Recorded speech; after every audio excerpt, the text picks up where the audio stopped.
بسم الله الرحمن الرحيم الحمد لله رب العالمين وبه نستعين على عمور الدنيا والدين وبعد السلام عليكم ورحمة الله وبركاته رقيفتوتا فيه هرطوني ورمو مسلم ميديا جلت ترقمتن أكم جتني فياق عبدنا غيرتني نجيني كينا كان إسلام وحن كبجابك جبتني تسنها قوجتشا سغانتا كينا كان فتاة كتا تربا فاقرتي إيقال لي جرا شيني كينا قرتي استيقظ تنوجين أرقماني شيك السلام عليكم ورحمة الله وبركاته وعليكم السلام ورحمة الله أواسا كينا قرتي وبركاته. سلام قافتاتي قرا سغانتا كينا دبر تفضلوا من الجنة رياضة قريب سانا كفان بجنتي ويلكم سن الجنة نقال نقوطة سن الجنة بارك الله فيكم إلى روضة الإيمان.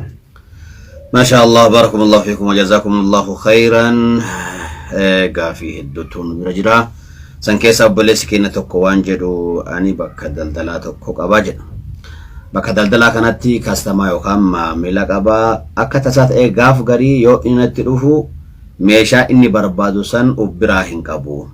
Kanaaf hin jiraataa ijedheeni teessee barbaadee fidaafi.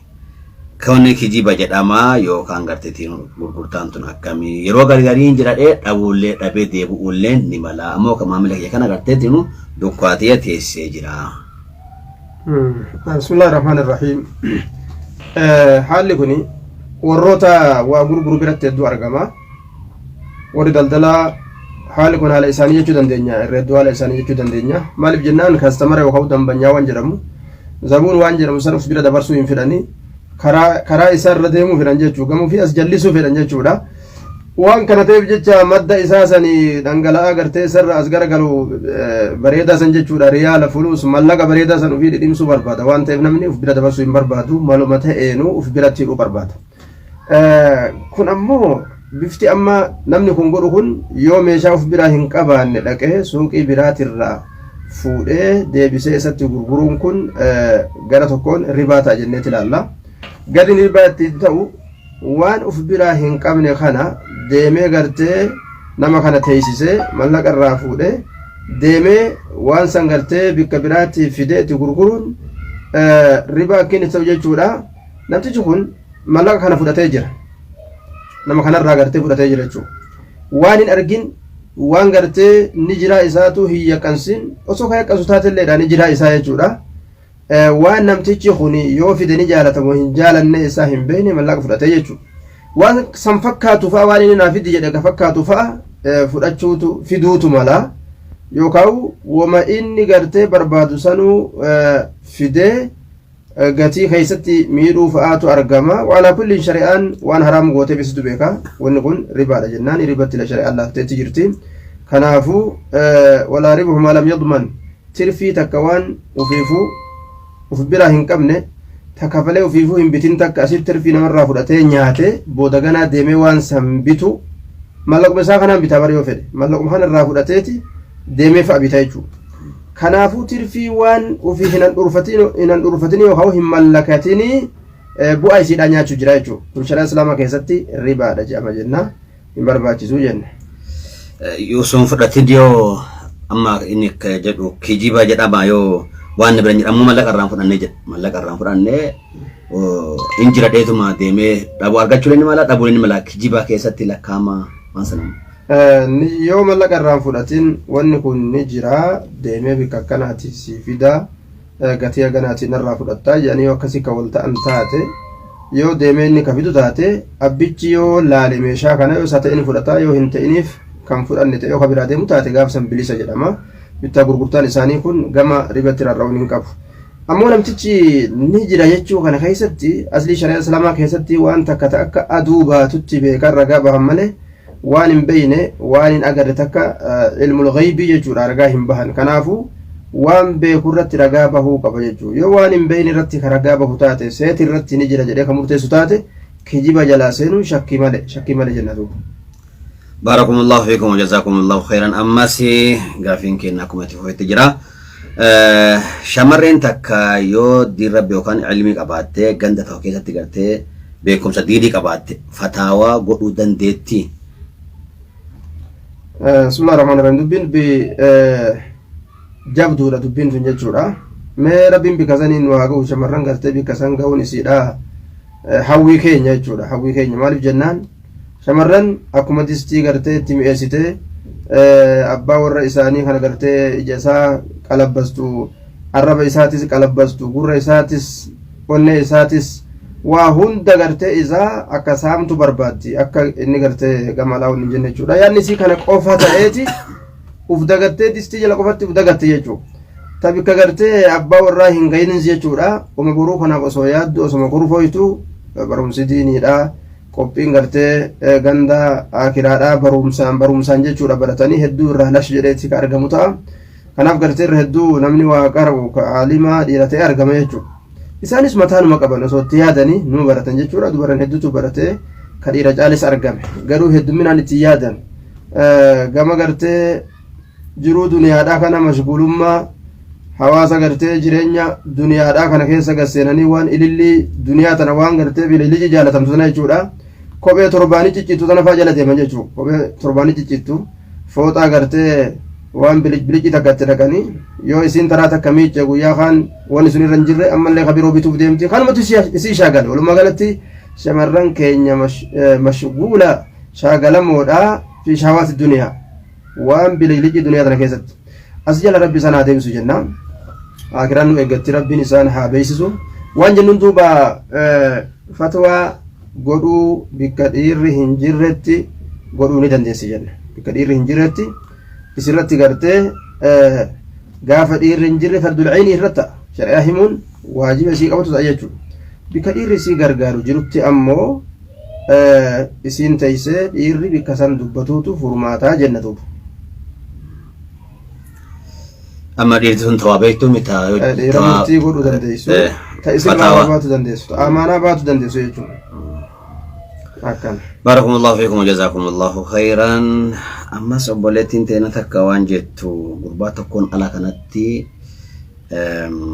an ala jiraa wal jalanne inni biyya jiraa wal jalanneetti eega wal jalanne amma gara gartee gaa'ela yookaan nikahaa wal fuudhuutti gartee tiinuu ceenee wata ceenu kana gurbaan kun homaa harkaa hin qabu waan gartee tiinuu nikaha naan godhatu hin qabu anammoo ka biyyaa na baasi maatii kiyya waa cufa baasii cufa isarraa qabadhee hatta haa gartee tiinuu waan maaliillee irraa cufee waan kan ammoo itti godhe haala maatiin kiyya quba hin qabneeni haala gartee maatiin kiyya hin beeyneeni kanaafi dubbiin tun akkamii jette dubbiin kun gara biyya arabaa kana fayyaduu naannawa waan jennu duuba khayrii dalaguudha nuti nama dhowwina keessaa khayrii gartee jaarma bultii islaamaa jechuudha of ijaaruu zinarraa of gabaabsuu zinaa ijaa zinaa harkaa zinaa qalbii yaanni isiidhaa gartee gara biraa ka bobboo kana yaada ofii kana bilisa godhuu ija bilisa godhuu gurra bilisa godhuu harka bilisa godhuu firaasha isii bilisa godhuu jechuudha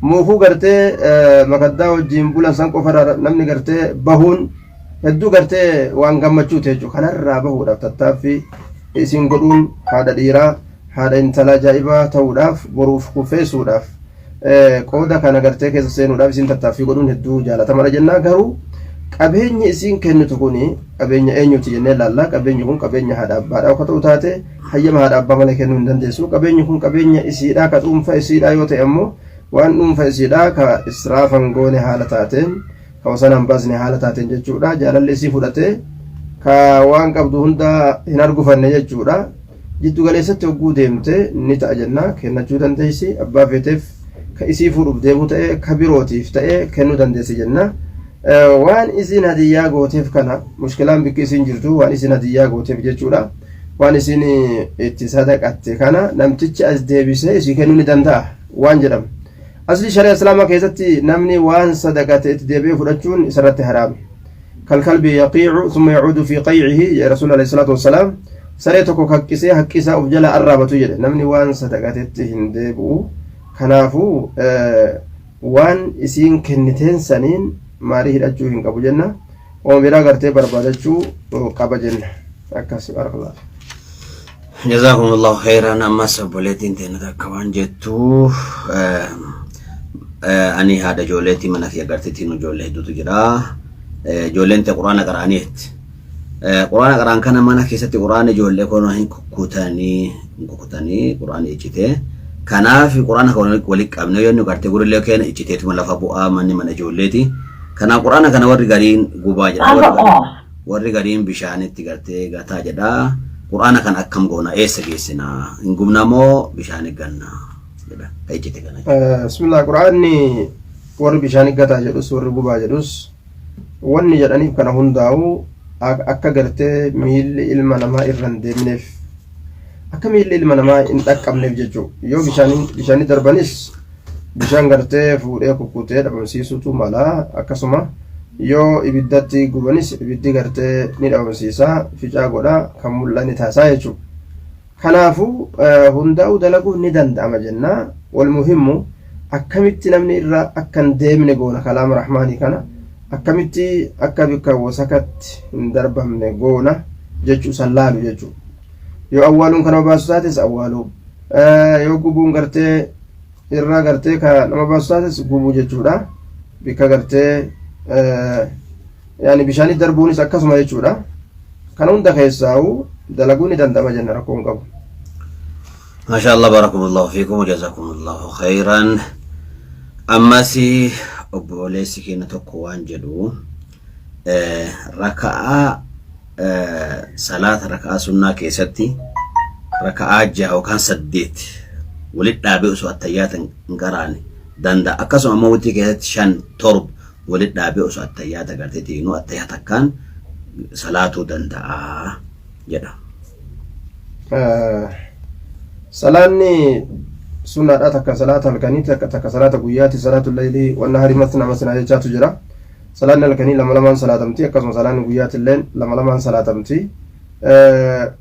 Duuba akkana yeroo jennu jechuudha lama ol dabarsanii salaatu inni jedhamu hin jiru keessatti salaata halkanii salaata layliidhaa keessatti lama birallee dabarsanii 4 godhanii akkasitti 4 olis dabarsanii fakkeenyaaf namni salaata witriidhaa ka layliidhaa ka salaatu taate jechuudha raka'aa 9 yoo ka salaatu taate 8 walitti dhaabee salaatu ni danda'a akka lachittuu dhufeeti jira salaata halkanii keessatti akka kana salaata guyyaadhaa keessatti ammoo lama lamaan salaatan jenna walitti gartee dhabanii salaatuun hin dhufne jenna salaata guyyaadhaa keessatti zuhrii gartee raka'aa zuhriidhaa tana walitti maxxansuun ni jiramu hin jiru keessatti khilaafatu jira wala sahu khilaafa irraa bahuudhaaf jecha raka'aa lamaan salaatutu irra caala jenna wallahu a'lam bis-sawab. Barakallahu fiikum wa jazakumullahu khairan. Ammas waan masalaatati wal qabatu nam tokko salaata eegaseeni dagatee bakka silaa faatihaa qara'u yoo dhaabate attayyaata qare akkasuma ammoo bakka silaa attayyaata qara'u taa'ee gartee faatihaa qare nam kana irra salaata san deebisamu sujuudu saawii godha maaltu irra jira. Bismillah wanni kun waan gartee fardiiti waan dirqamaati jechuudha deebisuu qaba jenna.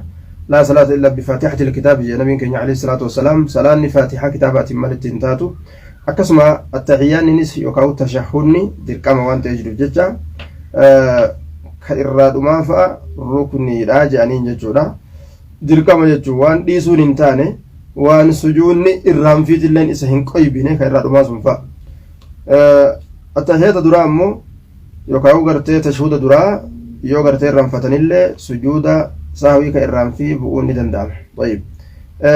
Ammoo gartee qaraatii Qur'aanaa tafaatihaadha. Sujuuda sahwii isiidhaa bu'uun qofti hin gahu. Sujuuda sahwii isiidhaa bu'uun hin gahu gabaabdutti jechuudha. Wanni sanirraa gahu isima san deebisanii qara'u. Namtichi hogguu faatihaa kitaabaa osoo hin qara'in ka salaatu taate raka'aa keessatti hin qara'in san guututti deebisa jechuudha. Raka'aa keessatti hin qara'in san guututti deebise dhumarra gaa sujuuda sahwiidhaa godha jechuudha waan irraan fi sun argameef jecha. Akkasuma amma fakkeenyaaf bakka silaa sujuuda jilbaatti kan sujuuda qara'e sujuuda sahwii godha. Sun ammoo azkaarri sunnarraa jedhanii zikriin yeroo sujuuda keessatti jedhanii fi yeroo ruku'a keessatti jedhanii isin sunanarraayi jedhanii kanaafuu sanii wanni isarra jiru hin jiru jenna. باركم الله فيكم وجزاكم الله خيرا. أما سي بوليس كنا تكوان جدهم سلام جماعة روايان غرين دقيقة تربتي غرين أمو غرتة دقيقة مشانيتي غامني دقيقة تربة غاف كمي غافن أمو غرتة دقيقة مشاني غاف كمي غامان نما كنا في. وان كان كيستي وجي جمعي وكاو بفعرارة هدودا دبتاني علماء جدودا دقيقة مشان كجدو غاف كمي دقيقة تربة كجدو غاف كمي waan jedhu warri gariin eega lakkoofsa xiqqaa beeksifame booda lakkoofsa guddaa beeksifame dura 25 beeksifame achi booda lakkoofsa guddaa 27 beeksifame warra jedhu jira akkas ta'uuf ni mala warra jedhe jira yookaan gartee lakkoofsi xiqqaa fi lakkoofsi guddaa waliin dhabamsiisu iyyuu 25 dubbatee achi booda 27 dubbatuun waliin dhabamsiisu waa dabaluun gartee waan achi gadi 25 jechuudha achi ol hin jiru jechuurratti nama qaceelchu waliin dhabamsiisu yeroo jedhan waliin qabu yookaan mu'aradaa wal duran dhaabbatu yeroo jedhan lakkoofsa xiqqaa dubbatuun guddaadhaan waliin dhabamsiisu warri jedhee karaa san deemuuf ni jira yookaan gartee lakkoofsa gartee 25 jechuun kun 27 jechuun xumaaninaa yookaan ziqii namaatii wal dhabaa jedhan gaafa namni xumaaninaa isaa keessatti ziqii isaa keessatti haalaan gadi jabaa ta'e jechuudha 27 dhufaa fi gaafa ziqii isaa xumaaninaa isaa keessatti yeroo salaatu kana jechuudha nama walirratti yaaduu fi ka qalbii bikka biraa kaayuu jira yoo qalbiidhaan hedduu haalaan jala deemate 27 ta'a yookaan ammoo 25 tti harkaa deebi'a akkas ta'uunis ni mala jedhanii haqiiqaa gartee rabbumaatu beeka. Barakumullahu fiikum wa jazakumullahu khairan. Amma sobboleessi tokko waan jedhu salaan jamaadhaatun guutumarraa jalqabumarraa waliin salaatuun jamaadha dhaqqaba salaatiidhaan moo hanga ta'e tokko rakkaa tokko garteera dhaqqabatuudhaan jamaa dhaqqabate jedhanii. Salaata jamaa fadlii isii dhaqqabatuun raka'aa akka jedhan duuba raka'aa akka yoo dhaqqabate man adraka raka'atan riwaa jettu gartee namni salaata irraa raka'aa akka dhaqqabate faqad adraka salaata dhaqqabateetti san irratti hatta gartee salaata jum'aa irratti illee haasawanii akkasuma jechuudha salaatuma hundaa'u raka'aa akka namni irraa dhaqqabate jedhama guutumatti. Hello. Waalaikum assalam warahmatullahi wabarakatuh.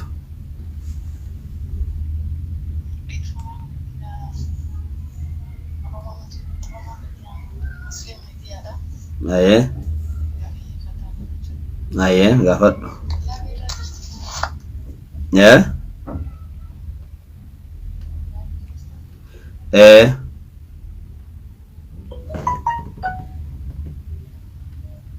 Lalu sagale angke tu kolfo dinda kam sagale ke.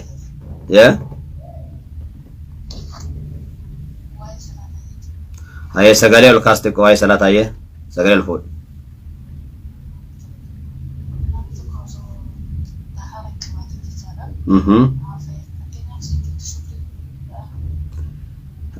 Nam tokko staaraan qabaannee sujuudu shukrii godhuun ni ta'a.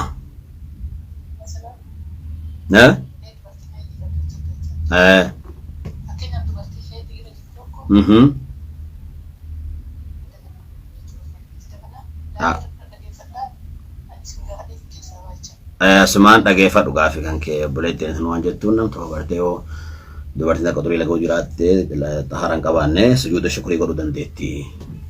Bismillaahi rahmaani rahiim. Rabbi subhaanahu wa ta'ala wanni irraa isii adabee jira. Soomanuu hin dandeessu isin aydii yookaan durii laguudha daraara baatiidhaa san qabdu. Soomana gartee gaafa qulqullooyte kafaltee akkasuma salaatuun isiidhaaf dhoowwaadha hanga xaharattutti jechuudha. Salaata ammoo gaafa xaharatte hin kafaltu ka dabre san hin kafaltu san rabbiitu isiidhaaf ruksaa laafinti isiidhaaf godhe kana wanni shari'aan gartee irraa si dhoowwite jechuudha. Waan kana achi zikrii godhuun sujuuda saawii godhuun salaataa miti zikrirraayi roga zikrirraa taate takka sujuuda gartee shukriidhaa godhuun akkasuma sujuuda tilaawaa godhuun kakadhaatii quraanaa yeroo gartee quraana qaranii bikka sujuuda dubbattu gahan jechuudha gizee san sujuudu akkasuma yeroo gammadde sujuuda shukrii jedhanii yeroo gammadan sujuudu kun ni danda'amaa jenna. Barakallahu fiik. Gaaffii biraa qabdaa? Ayyee. Gaaffii dhaanuu fakkeenyaaf nama tokko maallaqa biyya wayii yoo fuudhe sharafa biyya keenyaatiin sharafni waliin fakkaatu. Yoo irraa fuudhanii sun xiqqishaadha. Ayyee.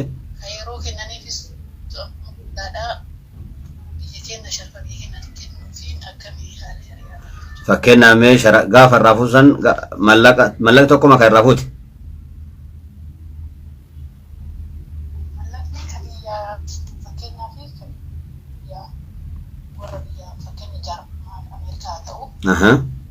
Sharafa irraa nama tokko irraa fuudhee yoo danda'e biyyuma kanas sii kenna kama biyya kanaa yoo dadhabamoo biyya kiyyas irraa jecha.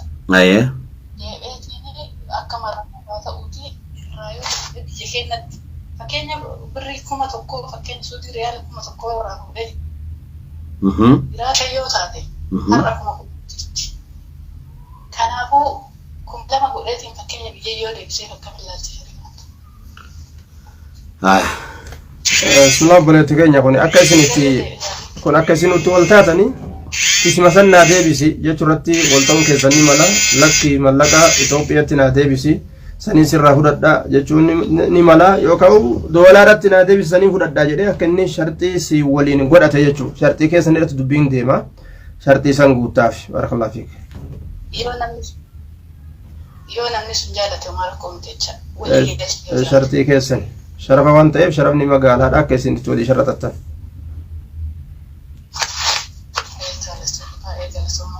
بارك الله فيك جزاك الله خير. إخوان صلاة عندك أعمال دبا وأنت رجل. من أدرك من الصلاة ركعة فقد أدرك الصلاة يشهد جرا حديث كان رتول ما إنها زواني نمني ركعات ركعت صلاة ركعات ركعت صلاة ركعت جرا مفهومني كان نمني ركعات قد ركعت صلاة ركعبني كان رتي وسيمين فالها زواني نموت الدها سوي ولما قالتي نمني ركعات قد ركعت كبوج إنه جلبك بنا إسيتي في yoo namni fakkeenyaaf alarraa ka dhufu taate nama tokko ka jilba imaama tokko ka jilbarra jiru yoo dhaqqabate namni sun rak'aa san dhaqqabate jedhama. Yoo ammoo imaama wajjin ka jiraatu taate imaama waliin jiraate osoo imaamni gartee isa salaachisu jiru ka inni rak'aa wajjin hin salaanne akkanumatti dhaabbatee wama adda addatti osuma fooqu yookaan osuma waa yaadatu rak'aan sun ka jala dabartu taate yaani qaraatiin ka jala dabartu taate wajjin gartee ka jilba qabatu ta'e jechuudha.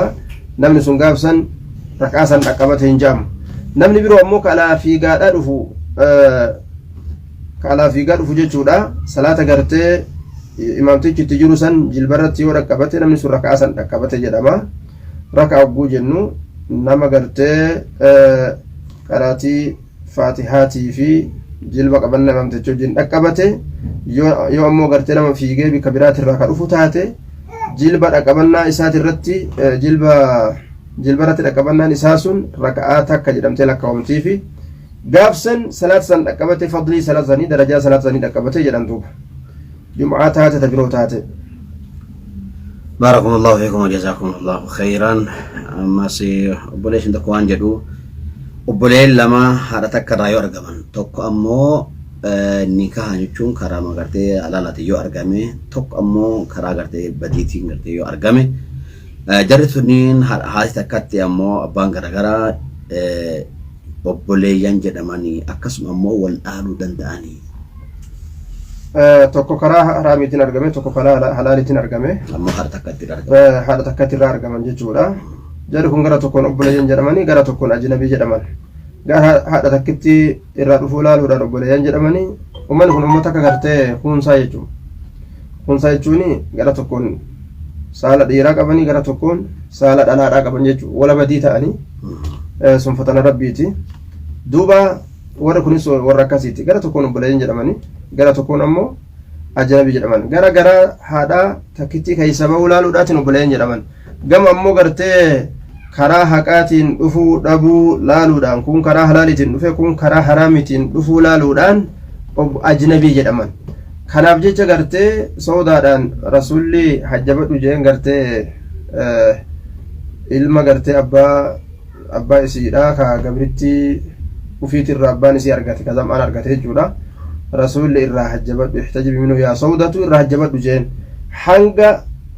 hanga gartee fuula rabbii dhaqqabdutti soodaadha namni sun waliin agarre jechuudha. Hajjabadhu jennaan ni hajjabatte warri sun ofii obboleeyyan jedhaman ofii ammoo walirraa hajjabatan jechuudha. Hukumiin akkas goote kanaafuu wal fuudhuuf hin danda'an jennaan. Wallaaluun akkasuma. Wallaaluus hin danda'an. Baarakumullahu fiikum jazakumullahu khairan sheekha keenya gaafii tokko fudhannee sagantaa keenya goolabna inshaallah. Ammas obboleettiin teenna takka waan jettu anaaf abbaan manaa kiyyaa ala kanatti wal fuunee inni na dura gara biyyaa galee jetti. Eegalee ammoo achitti tabiraa fuudhee narratti fuudhee fuudhee ammoo anis fuudhuu isaa kana dhagahee dafee gara biyyaa deebi'ee biyyatti deebinee walii galuu hin dandeenye. Wayita ala jirru kana qabeenya walitti qabnu jira illee dalagee waan biyya dalagannetu jira. Waan kana inni gartee waan dura galeef maqaa ofiitti deebisee jira. Wayita gartee anaafin addaan deemuu murteessinne. Kana qabeenya kana garteetiinuu maqaa ofiitti waan deeffateef argachuu hin dandeenye. Namni kun garteetiinuu zaalimaa miti.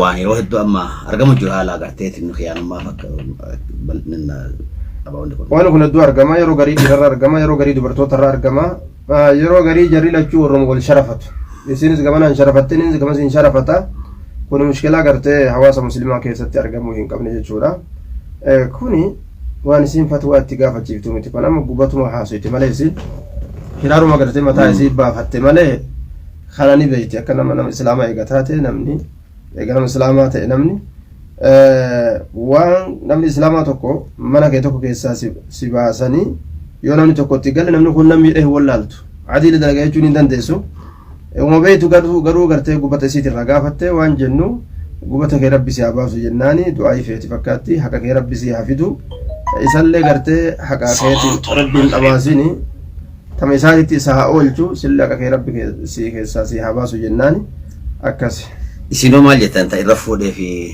qabeenya kana dhiifteetiin abbaa manaa rakkoon akkanaa kun hedduu argama maaliif jennaan waan kana yahudan lafa kaa'e kaafiraan lafa kaa'e jechuudha waan aadaa oromoo keessa illee hin jirre kun ummata keenya ka gartee diiniin qabne zamana durii ka diiniin biran jirre san birattuu wanna kun hin jiru wanna murufi kun 6 7 8 9 fuudhan shari'aa waan hin beeyneef shari'aan sila 4 ol hin hayyamtu akkuma isaan waliin namni wal dhabee wal kassasee manguddoo wal himatee mootummaa dura wal geessee ilmaan facaasee kasara guddaa kana ga'uun jiru miidhaa guddaatu hiikaa kana keessatti argama intalli takka rakkina tokko maletti yoo gartee jaarsa ofii jalaa kabaatu taate jannata argatu dhiisii shurukaan jannataatu isirratti haraami jedhe nabiin keenya alayhi salaatu wassalaam rakkinni shari'aan jettu kuni namni yoo gartee inni isiin nyaachisin yoo isiin obaasin yoo ka'u miidhaa dhawiinsaa yookaan ka jecha waan akkanaati yoo ittiin deemin yoo nyaata kenneefi qallaba kenneefi uffata kenneefi jee yoo firaasha keessatti ittiin dabin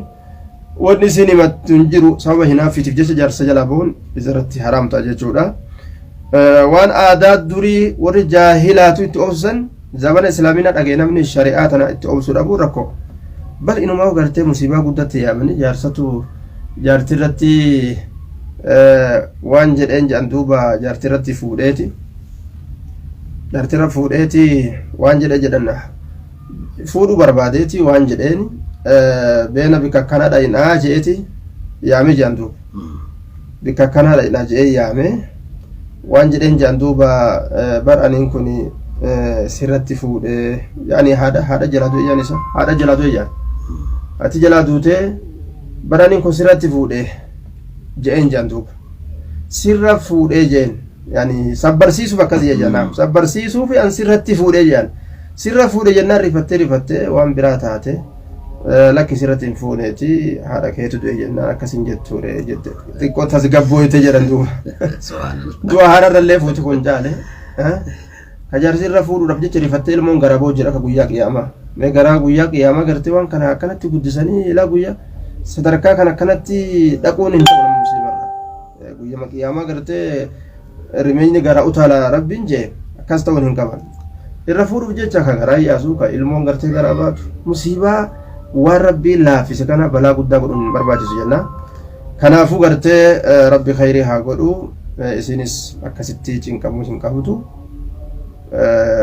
bultuu facaasuu hin qabdu jenna intalli takka yoo heerumte ilmoo isiidhaa san jaarsi harkaa fudhatu shari'aan hayyama goote yoo heerumte jechuun maaliif ilmoo san shari'aan harkaa fuuti namticha biroo wajjin ilmoo tana wal dhoofsifti jechuudha ilmoon tun hin jaalattu yoo namtichi sun jaalattillee ilmoon tun hin jaalattu yoo ilmoon tun jaalattillee namtichi sun hin jaalatu isiinisoo osoo inni illee ka fedhe toletti oolee narraa miidhee jechuutu mataa isii keessa dhagama abbaa miti osoo inni dadhaba jedhee tumelleedha qalbiin isin irraati waan akkana ta'eef jecha gartee bultii tana facaasuun hedduu hamaa ta'a jenna baarakallahu fiikum باركم الله فيكم وجزاكم الله خيرا شيخنا ربي جزاكم كفلوا dhaggeeffattootaa fi hordoftoota Oromoo Muslim Miidiyaa sagantaa keenyaa kan fatawa kutaa torbaffaa asirratti goolabna. Boru inshallah sagantaa ittaan hanga walitti deebinutti nagaa keessan turaa isiniin jenna. Wassalaamu alaikum wa rahmatullahi wa barakatuh.